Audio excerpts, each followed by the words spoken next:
Finally S24 സീരീസിൽ വന്നിട്ടുള്ള ആ കിഡിലൻ ഗാലക്സി AI ഫീച്ചറുകൾ കുറഞ്ഞ മോഡലുകളിലേക്കും എത്തുകയാണ്, അല്ലെങ്കിൽ പഴയ മോഡലുകളിലേക്കും എത്തുകയാണ്. ഗാലക്സി ഫോൾഡ് 5, ഫ്ലിപ്പ് 5, അതേപോലെ S23 സീരീസ്, എന്തിന് S23 FE അടക്കം ഗാലക്സി AI ഫീച്ചറുകൾ വന്നു കഴിഞ്ഞു. One UI 6.1ന്റെ അപ്ഡേറ്റ് വന്നിട്ടുണ്ട്. അപ്ഡേറ്റ് ചെയ്തോളൂ, അതോടുകൂടി നിങ്ങൾക്ക് ആ ഒരു ഫീച്ചറുകൾ ഇപ്പോഴേക്ക് ഫ്രീ ആയിട്ട് തന്നെ ഉപയോഗിച്ച് തുടങ്ങാം. എന്ത് തന്നെയാലും ഒരു കാര്യം പറയാതെ വയ്യ, സാംസങ്ങിന്റെ ആ ഒരു ഫ്ലാഗ്ഷിപ്പ് സീരീസിൽ മാത്രം നിർത്താതെ ഇത്തരം കുറഞ്ഞ മോഡലുകളിലേക്കും കൊണ്ടുവന്നുകൊണ്ട് ടെക്നോളജി അവരൊന്ന് ഡെമോക്രാറ്റൈസ് ചെയ്യുന്നു എന്ന് പറയാം അല്ലേ. എന്ത് തന്നെയാലും ഗാലക്സി AI ഫീച്ചറുകൾ സ്മാർട്ട് ഫോൺ ഉപയോഗത്തിന്റെ ഒരു നെക്സ്റ്റ് ജനറേഷൻ എന്ന് തന്നെ പറയാവുന്ന കാര്യങ്ങളാണ്. എന്റെ കയ്യിൽ S23 ഉണ്ട്, 23 FE ഉണ്ട്. നമുക്ക് S23 FE യിൽ ഈ ഫീച്ചറുകൾ എത്രത്തോളം നന്നായിട്ട് വർക്ക് ചെയ്യുന്നുണ്ടെന്ന് നോക്കാം. ആദ്യം തന്നെ കമ്മ്യൂണിക്കേഷന്റെ ഭാഗത്തുള്ള ഫീച്ചറുകൾ ഭംഗിയായിട്ട് വർക്ക് ചെയ്യുന്നുണ്ടെന്ന് നോക്കാം. ഒരു കോൾ വരുമ്പോൾ നമ്മൾ ഈ ഐക്കൺ ഒന്ന് ക്ലിക്ക് ചെയ്യുന്നു, ലൈവ് ട്രാൻസ്ലേറ്റ് കൊടുക്കുന്നു. ഹിന്ദി, ഇംഗ്ലീഷ് രണ്ടെണ്ണം സെലക്ട് ചെയ്ത് കഴിഞ്ഞാൽ ഞാൻ ഇംഗ്ലീഷിൽ സംസാരിക്കുന്നത് അപ്പോൾ നിങ്ങൾ നൽകി ഹിന്ദിയിൽ ട്രാൻസ്ലേറ്റ് ചെയ്ത് കേൾപ്പിക്കും. ഹിന്ദിയിൽ പറയുന്ന കാര്യങ്ങൾ ഇംഗ്ലീഷിൽ ഇങ്ങോട്ടും ട്രാൻസ്ലേറ്റ് ചെയ്ത് കേൾപ്പിക്കുന്നുണ്ട്. സോ അത് ഭംഗിയായിട്ട് വർക്ക് ചെയ്യുന്നുണ്ട്.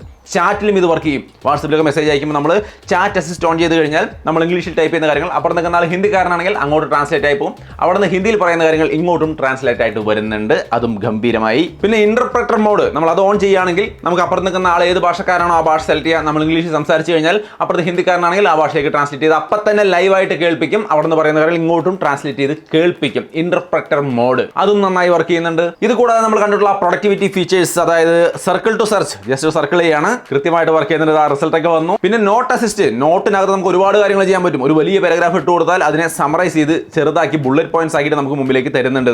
അതുകൂടാതെ writing style, spelling and grammar ഇതൊക്കെ ചെക്ക് ചെയ്യാൻ ജസ്റ്റ് ഈ ഐക്കണുകളിൽ ഒന്ന് ടാപ്പ് ചെയ്ത് കൊടുത്താൽ മതി. സ്പെല്ലിംഗ് ഗ്രാമർ ഒക്കെ ചെക്ക് ചെയ്ത് റൈറ്റിംഗ് സ്റ്റൈൽ പല മോഡലിൽ, അതായത് ഈ റൈറ്റിംഗ് സ്റ്റൈൽ ക്ലിക്ക് ചെയ്താൽ നമുക്ക് ഇവിടെ സൈഡിൽ കണ്ടോ ഷോ ആൾ, ഒറിജിനൽ, പ്രൊഫഷണൽ, കാഷ്വൽ, ഇങ്ങനെ പല രീതിയിൽ പല ഫോർമാറ്റിൽ നമ്മൾ എഴുതിയിരിക്കുന്ന കാര്യത്തെ എഴുതി കാണിച്ചു തരും. ഇനി ഇതെല്ലാം നിങ്ങൾക്ക് ഹിന്ദിയിലേക്ക് ട്രാൻസ്ലേറ്റ് ചെയ്യണമെങ്കിൽ അതിന് ട്രാൻസ്ലേറ്റ് കൊടുത്താൽ അത് ട്രാൻസ്ലേറ്റ് ആയി കിട്ടുകയും ചെയ്യും. പിന്നെ ഈ കാണുന്ന നോട്ടുകൾക്കൊക്കെ ഒരു കവർ കൊടുക്കാം, കാരണം ഇതിങ്ങനെ കിടക്കുമ്പോൾ ഒരു വൃത്തി കുറവുണ്ട്. അപ്പോൾ നമ്മൾ ജസ്റ്റ് ഒന്ന് സെലക്ട് ചെയ്തിട്ട് ജനറേറ്റ് കവർ എന്ന് കൊടുത്തു കഴിഞ്ഞാൽ ഇതുപോലെ ഭംഗിയുള്ള കവറുകൾ നമുക്ക് നോട്ടിലേക്ക് ആഡ് ചെയ്ത് കിട്ടും. സോ ഇങ്ങനെ നോട്ടിന്റെ ഭാഗത്ത് ഒട്ടനവധി കാര്യങ്ങൾ ഇതിൽ ഭംഗിയായിട്ട് വർക്ക് ചെയ്യുന്നു. പിന്നെ ചില ഫോട്ടോസ് ഒക്കെ നമ്മൾ കറക്റ്റ് ചെയ്യുമ്പോൾ വരുന്ന ബ്ലാങ്ക് സ്പേസ് ഒക്കെ ജനറേറ്റീവ് AI ഫില്ല് ചെയ്യാൻ സാധിക്കും. അതായത് ഈ ഒരു വീടിന്റെ ചെരിഞ്ഞ ഷേപ്പ് മാറ്റി ഒന്ന് നീർത്തി വെക്കണമെന്ന് നമ്മൾ കൈ കൊണ്ട് അങ്ങനെ പിടിച്ച് തിരിച്ചു കഴിഞ്ഞാൽ സൈഡൊക്കെ ബ്ലാങ്ക് ആവില്ലേ. ഇത് ജനറേറ്റീവ് AI ഫില്ല് ചെയ്തെടുക്കാൻ വേണ്ടിയിട്ട് നമുക്ക് സാധിക്കും. സോ ഫോട്ടോസൊക്കെ ഈവൻ ബെറ്റർ ആക്കി മാറ്റാൻ വേണ്ടി ഉപയോഗിക്കാം. എന്തായാലും ഗാലക്സി AI ഈ പറഞ്ഞ S23 FE അടക്കമുള്ള മോഡലുകളിലേക്ക് റോൾ ഔട്ട് ചെയ്ത് കഴിയുമ്പോൾ ഇഷ്ടം പോലെ ആൾക്കാരുടെ കയ്യിൽ ഗാലക്സി AI ഫീച്ചറുകളുള്ള ഫോണുകളാവും എന്ന സാരം. പിന്നെ S23 FEയുടെ കാര്യമാണ് നമ്മൾ ഇത്ര ഇൻട്രസ്റ്റിംഗ് ആയിട്ട് എടുത്ത് പറയുന്നത്, കാരണം ഈ വില കുറഞ്ഞ ഫോണിൽ ഇത് വരുന്നു എന്നുള്ളത് തന്നെയാണ്. അപ്പോൾ ഇത് എത്രത്തോളം നല്ലതാണെന്ന് ചോദിച്ചു കഴിഞ്ഞാൽ ഒന്നാമത്തെ നല്ല പോയിന്റ് ഇതിന്റെ ഡിസൈൻ തന്നെയാണ്. S23 ആ ഫ്ലാഗ്ഷിപ്പ് ഫോണിന്റെ അതേ ഡിസൈൻ ആണ് കിടക്കുന്നത്. അലുമിനിയം ഫ്രെയിം ഒക്കെ ഉണ്ട്. ഗൊറില്ല ഗ്ലാസ് 5ന്റെ പ്രൊട്ടക്ഷൻ വരുന്നുണ്ട്. IP68 റേറ്റിംഗ് വരുന്നുണ്ട്.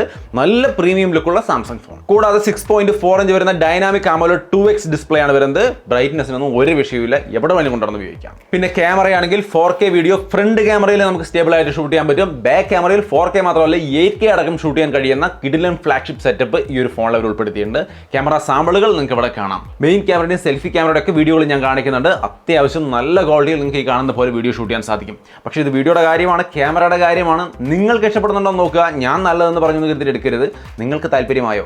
വേണമെങ്കിൽ ഇതുപോലത്തെ 8K വീഡിയോയും നിങ്ങൾക്ക് ഈ ഫോണിൽ ഷൂട്ട് ചെയ്യാം വേണമെങ്കിൽ. പിന്നെ ഫോട്ടോസ് ഈ കാണുന്ന പോലെ നല്ല നല്ല ഫോട്ടോസ് എടുക്കാൻ സാധിക്കുന്നുണ്ട്. എനിക്ക് ഇഷ്ടപ്പെട്ടു. സാംസങ്ങിന്റെ ക്യാമറകൾ ഒരിക്കലും എനിക്ക് മോശമായിട്ട് തോന്നിയിട്ടില്ല, എല്ലായ്പ്പോഴും എനിക്ക് ഇഷ്ടമാണ്. സോ അതുകൊണ്ട് എനിക്കിതും ഇഷ്ടപ്പെട്ടു. നിങ്ങൾക്ക് ഇഷ്ടപ്പെട്ടോ എന്നുള്ളത് തീർച്ചയായിട്ടും നിങ്ങൾ തന്നെയാണ് തീരുമാനിക്കേണ്ടത്. എന്തായാലും കിഡിലൻ ക്യാമറയും ഈ ഫോണിൽ സാംസങ് ഉൾപ്പെടുത്തിയിട്ടുണ്ട്. പിന്നെ ഇതിൽ 3x ഒപ്റ്റിക്കൽ സൂം വരെ സപ്പോർട്ട് ചെയ്യുന്നുണ്ട്. വേണമെങ്കിൽ കുറച്ച് സൂം ചെയ്തൊക്കെ ഫോട്ടോ എടുക്കാൻ സാധിക്കും. പെർഫോമൻസിലേക്ക് വരുമ്പോൾ Exynos 2200 എന്ന പ്രോസറാണ്.